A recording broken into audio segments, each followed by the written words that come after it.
Bonjour et bienvenue dans Parlons SPAD, le podcast en 3 épisodes qui vous fait découvrir un dispositif innovant pour sécuriser le parcours des personnes âgées à domicile et soutenir les professionnels de santé dans la prise en charge des patients de plus de 75 ans. Dans notre épisode précédent, nous avons vu pourquoi le SPAD a été créé.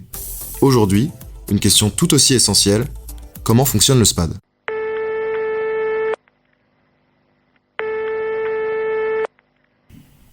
Bonjour Madame Beaumatin, je suis infirmier au SPAD. Votre pharmacienne m'a signalé que vous aviez des difficultés avec votre traitement. Est-ce que je peux vous poser quelques questions pour mieux comprendre votre situation ? Oui, elle m'avait prévenu, effectivement. Merci de me rappeler si vite. Attendez, je m'installe. Voilà, je vous écoute. Depuis septembre 2024, plus de 300 situations ont été orientées vers le SPAD avec un âge moyen de 85 ans. Après chaque orientation, le SPAD s'engage à recontacter le patient ou son aidant dans les 24 heures. À l'heure actuelle, ce délai est en moyenne de 6h30 et 600 actions concrètes ont été menées. Évaluation multidimensionnelle, coordination avec les professionnels de santé, relance de parcours, activation d'un service d'aide à domicile, soutien aux aidants. Que les professionnels soient médecins, infirmiers, pharmaciens, régulateurs au 15 ou autres, ils peuvent tous orienter leurs patients en difficulté.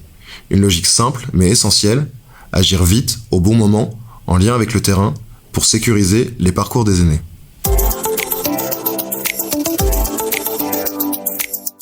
Nous sommes maintenant avec Anthony Trévisan, l'un des infirmiers référents parcours du SPAD, et le docteur Flipotto, médecin généraliste et gériatre, membre de l'équipe de supervision médicale. Bonjour à tous les deux. Bonjour. Bonjour. Merci de nous recevoir. Anthony, dans le cadre du SPAD, vous êtes ce qu'on appelle un infirmier référent parcours. C'est une fonction assez nouvelle. Quel est votre rôle exactement et comment intervenez-vous auprès des patients ? Les professionnels de santé nous orientent leurs patients par le canal de leur choix, téléphone, mail, messagerie sécurisée, etc. Une fois la situation orientée, je contacte le patient ou son aidant rapidement pour faire une évaluation globale et commencer à initier les premières actions. L'idée, c'est d'identifier tous les besoins éventuels, pas seulement celui identifié par le professionnel initialement. Si la demande ne vient pas du médecin traitant, je le contacte et avec lui et l'ensemble de l'équipe SPAD, nous élaborons des plans d'action personnalisés. Je reste l'interlocuteur privilégié du patient et des professionnels jusqu'à ce que son parcours soit sécurisé. Et ça peut aller jusqu'où ce plan d'action ? On peut organiser des transports, chercher un rendez-vous médical, coordonner des soins à domicile ou même mobiliser des aides pour soutenir les aidants qui sont souvent très fatigués. On travaille aussi avec les CPTS, notamment pour aider à trouver un médecin traitant lorsqu'il n'y en a pas, ou identifier un autre professionnel de santé de proximité si nécessaire. On peut accompagner le patient sur la partie administrative, comme le dossier APA, allocation personnalisée à l'autonomie, pour financer une aide à domicile par exemple. Docteur Flipotto, vous faites partie de l'équipe de supervision médicale. Quel est votre rôle dans ce dispositif ? Alors, nous sommes en fait plusieurs médecins à assurer cette supervision.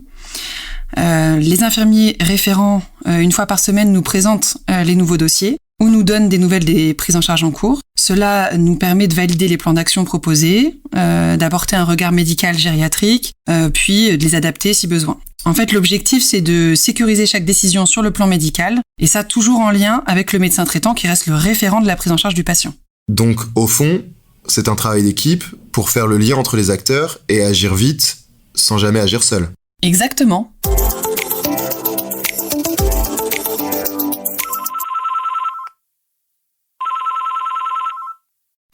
Bonjour, cabinet infirmier, je vous écoute. Bonjour, ici c'est Anthony, l'infirmier référent parcours au SPAD. Je vous appelle concernant une patiente de 86 ans signalée par son pharmacien. Elle vit seule et semble un peu désorientée. Une évaluation globale a été réalisée ce matin et on a contacté son médecin traitant. On pense qu'un suivi infirmier à domicile serait pertinent. Est-ce que vous seriez disponible pour intervenir cette semaine ? Oui, tout à fait. Vous pouvez m'envoyer les éléments ? Je pourrais commencer jeudi. Bonjour, je suis Anthony, infirmier au SPAD. Je vous contacte au sujet d'une patiente. Elle présente des troubles cognitifs assez marqués. On souhaiterait organiser une consultation mémoire dans les prochaines semaines. Est-ce que c'est possible ? Oui, bien sûr. On va vous trouver un créneau rapidement.